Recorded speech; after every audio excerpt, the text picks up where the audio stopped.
Investment in security market is subject to market risk. Please read all documents carefully before investing. Share बाजार में निवेश बाजार जोखिमों की अधीन है। निवेश करने से पहले सभी दस्तावेजों को हेलो हेलो हेलो। तो कैसे आप सब लोग, कैसे चल रहा है ट्रेडिंग जर्नी, अच्छी चल रही है कि नहीं? तो मेरी बात की जाए तो आज का तो कुछ हुआ नहीं ट्रेड, क्योंकि काफ़ी ज़्यादा आप देख सकते हो कोई पोजीशन तो नहीं है। पहले तो स्टार्टिंग में मेरा कुछ कुछ क्राइटेरिया मीट हो रहे थे, यहाँ पर ही हो गए थे। यहाँ पर ही मैं पी साइड का मैंने पेपर ट्रेड कर दिया था मेरे हिसाब से। इसके बाद वाले में किया था मैंने, किधर तो किया था मैंने, ठीक है, इधर ही किधर तो किया। और टारगेट यहाँ पर जाके हिट हुआ था मेरा, 30 पॉइंट्स का टारगेट था। पर देखो एक्सपायरी है, और जैसा आप लेट करोगे सेशन उतना जल्दी डीके भी होने लगता है।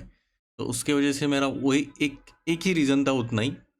डायरेक्शन ऑलमोस्ट सही था मेरा, और सपोर्ट भी काफ़ी तगड़े थे। यहाँ तो काफ़ी तगड़े सपोर्ट इजीली तोड़ रहे थे ये तो मुझे लगा नहीं था, क्योंकि एक्सपायरी है तो फिर जनरली ज़्यादा देर तो ये थोड़ा ग्राइंड करने लगते हैं, तो ऊपर नीचे ही ग्राइंड करने लगते। उससे बेटर रहता है कि बाबा कभी कभार एक आधा ट्रेड अगर छूट भी जाए तो कोई प्रॉब्लम नहीं है। तो आज मार्केट ने पहले तो गिरावट दिखाई, फिर ऊपर की तरफ रैली दिखाई। ऑलमोस्ट 12:30 बजे तक ऊपर तक ऑलमोस्ट एक 227 230 तक दिखाया।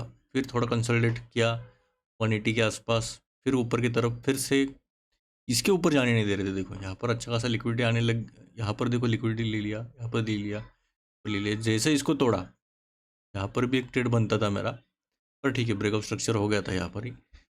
पर देखो अभी यहाँ पर 14:35 हो रहा है, मतलब ऑलमोस्ट 2:30 बज रहे हैं, और यहाँ पर लेना मतलब कितना रिस्की रहेगा। अगर यहाँ पर भी ले रहे थे तो यहाँ पर भी 30 पॉइंट हो रहे थे बाय द वे। बाद में फिर डाउनफॉल नीचे और फिर ग्राइंड करने लग गए थे। पर ठीक है, एक्सपायरी के एंडिंग डे में तो लेना ज़रूरी नहीं समझता हूँ मैं, पर ठीक है। अभी चल क्या रहा है? चल तो यही दिखाई तो यही दे रहा है कि क्या हो रहा है अभी। वो दिखाई दे रहा है, मुझे नहीं दिखाई दे रहा है। चलो ठीक है, दिखाई देगा अभी। तो यहाँ पर तो चल रहा था नीचे की तरफ रैली। जैसे भाई ने ऑलमोस्ट 68 69 को टच करके फिर से ऊपर की तरफ क्लोजिंग दिया, सीधा गैप अप ओपन होता है 250 के आसपास, ठीक है, 250 के आसपास। फिर सीधा नीचे की तरफ रैली, यहाँ पर आप देख सकते हो नीचे की तरफ रैली, और फिर सीधा ऊपर की तरफ रैली। ऑलमोस्ट एक डोजी की तरह बन गया है। मतलब क्या हो रहा है यहाँ पर, जो बायर्स है वो डिफेंड कर रहे हैं उनकी पोजीशन। यहाँ पर बोल रहे बायर्स कि भाई हम 100 तक भी नहीं जाने देंगे। अभी देखो, डिपेंड करता है, सब कुछ डिपेंड करता है एक ही जो है ट्रम्प की न्यूज़ पर। मेजरली तो ट्रम्प की न्यूज़ ही मेजर न्यूज़ है, वही अभी डिसाइड करेगा कि मार्केट ऊपर जाएगा या नीचे जाएगा। इसलिए मेरा जो रहेगा वो आपका, आपके लिए वही रहेगा कि स्विंग ट्रेडिंग ना ही करे तो बेटर रहेगा। स्विंग ट्रेडिंग वाला मार्केट है ही नहीं। ऐसा नहीं कि यहाँ पर कोई टॉप बन रहा है या फिर बॉटम बन रहा है। देखो आप, खिचड़ी खिचड़ी चल रही है, पूरा खिचड़ी खिचड़ी चल रही है। जैसे वॉर चालू हुआ है, मतलब यहाँ तक तो नीचे तक गया था, ऑलमोस्ट 22,200 तक गया। फिर रैली ऊपर की तरफ बनी अच्छा खासा, यहाँ से फिर से कंसल्टेशन करके फिर से यहाँ से रैली बनी ऊपर तरफ, ऑलमोस्ट 25,000 24,500 तक गई। फिर से नीचे की तरफ रैली, फिर ऊपर, फिर ये कंसल्टेशन फेज में चला, फिर एकदम से नीचे की तरफ गिरावट आई, फिर ऊपर। देखो किधर भी ऐसा पैटर्न तो नहीं दिख रहा है कि बाबा ये ऊपर ही नीचे, ये ऊपर ही नीचे, ऊपर नीचे, ऐसा कुछ नहीं हो रहा है।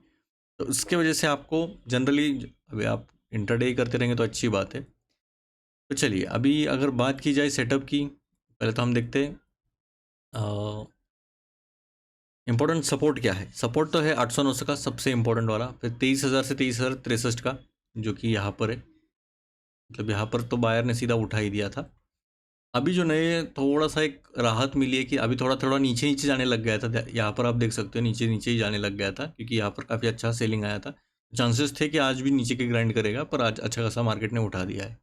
डिस्पाइट आज ये था, एक्सपायरी होने के बावजूद भी ये नीचे की तरफ उठा दिया है। और अभी जो है इम्पोर्टेंट जो है वो है, अभी इम्पोर्टेंट सपोर्ट जो है यहाँ पर है 100 से लेके 200 तक, ठीक है। अभी ये क्रिटिकल है। अभी इमीडिएट जो सपोर्ट देखा जाए तो 100 से 200 का है, उसके नीचे वाला ये है। और इमीडिएट रेजिस्टेंस की बात की जाए तो 350 लेके 450 का है काफ़ी। अभी तो एक्सपायरी है, तो अभी चेंज हुआ रहेगा। और मेजरली तो यही रीजन है, क्योंकि यहाँ पर भी देखो या अच्छा खासा सेलिंग आया है इधर से भी। उसके ऊपर आता है 500 से 574, ठीक है, ये वाला रीजन। फिर 700 से 800 रिकवरी जोन है। अगर ये टूटता है तो फिर क्या मज़े मज़े, ये ऊपर की तरफ भी रैली चलेगी। तो अभी सेटअप वाइज देखते हैं हम। पहला सेटअप रहेगा सीज फायर कंटिन्यूशन होता है तो।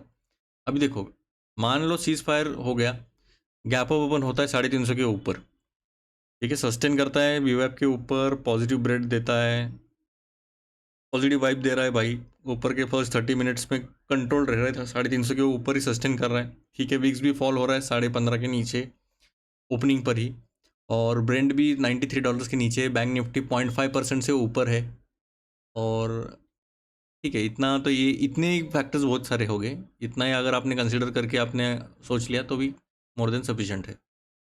यहाँ पर आप सोच सकते हो बुलिश थोड़ा सा रह सकते हो आप। सेकंड है बाय डीप एट सपोर्ट, ये बेस्ट रिस्क टू रिवॉर्ड रहेगा आपके लिए भी और मेरे लिए भी।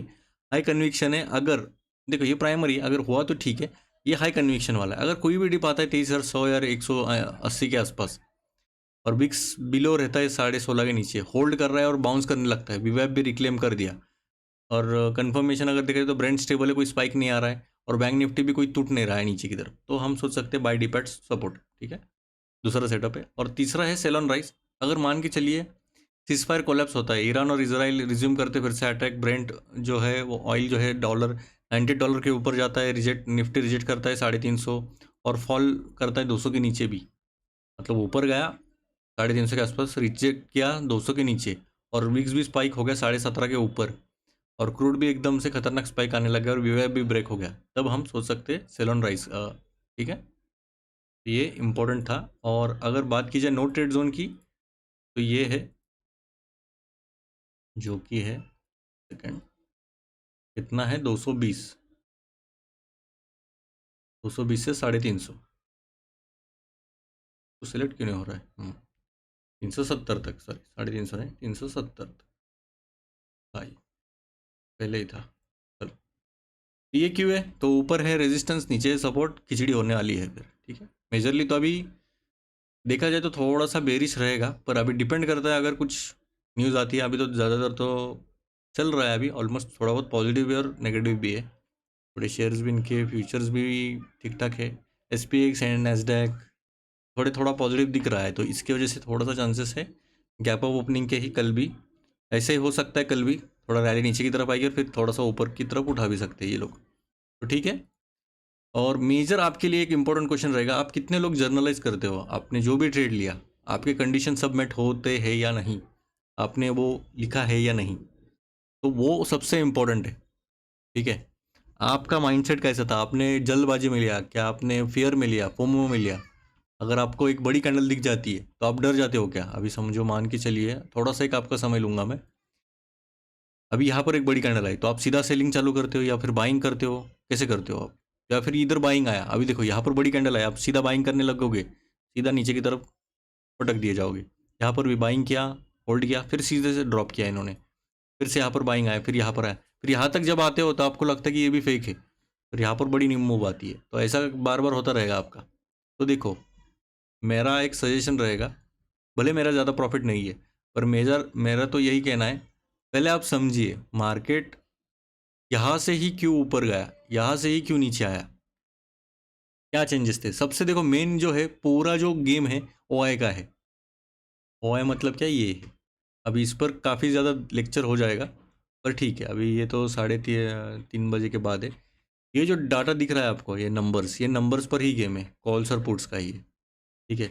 ये आपको जो जर्नी है आपकी 50% काम हल्का करता है, 50% ही मैं कहूँगा, क्योंकि 50% भी बहुत मायने रखता है, 50% पर ही आपका रेशो भी बढ़ जाएगा, अगर आपने 1:3 भी रखा तो आपका बहुत नेट पॉजिटिव तो बहुत तगड़ा वाला जाएगा, और RR आपका 1:3 भी रख दिया तो वो पूरा गेम उस पर ही है। इंडिकेटर्स बाद में आते हैं, देखो ये बस एक कंफर्मेशन के लिए, बाबा मेरे 3-4 फैक्टर्स है, वो अगर उसमें कंट्रीब्यूट कर रहे हैं, वीवैप बोलो, MA बोलो, वॉल्यूम बोलो, और 2-3 चीज़ रहती है, OI भी आता है उसमें, अभी बैंक निफ्टी भी ऐड हो गया मेरे इसमें, बैंक निफ्टी, फिर अभी क्रूड ऑयल भी ऐड कर रहा हूँ मैं इसमें, क्योंकि क्रूड ऑयल के ऊपर भी ज़्यादा नज़र रखनी चाहिए, विक्स आता है इसमें, तो 6 से 7 फैक्टर्स इंक्लूड करके मैं ट्रेड लेता हूँ।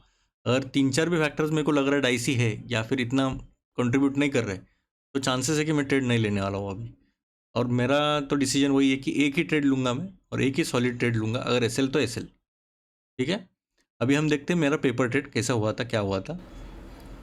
तो यहाँ पर आप देख सकते हो मैंने यहाँ पर पेपर ट्रेड ले लिया है, तो ये जो कैंडल जो फॉर्मेशन हुआ है, तो मेजरली देखो सेकंड कैंडल अच्छा कंफर्मेशन दे दिया था कि नीचे की तरफ चांसेस है। तो यहाँ पर मैंने एस एल अभी कॉस्ट टू कॉस्ट लगा दिया, जैसे 20 पॉइंट के आसपास गया मैंने S L cost to cost लगाया और मुझे लगा कि ऊपर की तरफ रैली जा सकती है, इसलिए मैंने टारगेट भी अभी थोड़ी देर में मैं बढ़ाऊँगा और यहाँ पर मेरा एस एल टारगेट हिट हुआ। चलिए फिर मिलते हैं। अगर आपको ये वीडियो पसंद आया तो लाइक शेयर और सब्सक्राइब कीजिएगा। अगर ये वीडियो नहीं देखा यहाँ पर आप देख सकते हो। Thank you.